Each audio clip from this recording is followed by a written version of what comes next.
नमस्कार. अत्यंत स्वादिष्ट असे रोट मी आज तुम्हाला दाखवत आहे. तर त्यासाठी मी ते पाव कप मैदा घेतलेला आहे, त्याचबरोबर अर्धा कप रवा आणि अर्धा कप मी ते पिठी साखर टाकून घेतलेली आहे. यातच मी आता पाव कप एवढं तूप टाकून घेणार आहे आणि पाव कप आपल्याला यात दूध टाकून घ्यायचं आहे.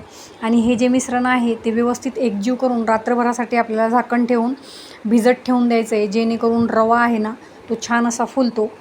आता झाकण ठेवून मी हे रात्रभरासाठी ठेवून देत आहे. सकाळी तुम्ही बघू शकता तर रवा मस्त असा कोरडा झालेला आहे. यातच मी आता जायफळ किसून टाकणार आहे.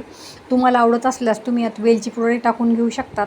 पाव चमचा मी यात बेकिंग पावडर टाकून घेणार आहे आणि हे व्यवस्थित आपल्याला मिक्स करून घ्यायचं आहे.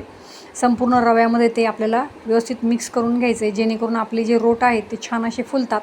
आता याचे आपल्याला गोल असे तुमच्या आवडीनुसार तुम्ही रोट बनवून घ्यायचे आणि ते वरतून थोडेसे प्रेस करून आपल्याला ते ड्रायफ्रूट्समध्ये डिप करून घ्यायचे आणि आपल्याला 180 डिग्रीला हे अराऊंड 30 to 35 मिनिटसाठी बेक करून घ्यायचे आहेत. OTG मी ऑलरेडी 10 मिनिट प्रीहीट केलेलं आहे. तर अशा पद्धतीने मी रोट बनवून घेतलेले आणि ते 180 डिग्रीला मी 30 मिनिट्ससाठी बेक केल्यानंतर मस्त असे आपले हे रोट इथे बनवून तयार आहे. रेसिपी नक्की ट्राय करा आणि आवडल्यास चॅनल सबस्क्राईब करायलाही विसरू नका. व्हिडिओ बघितल्याबद्दल धन्यवाद.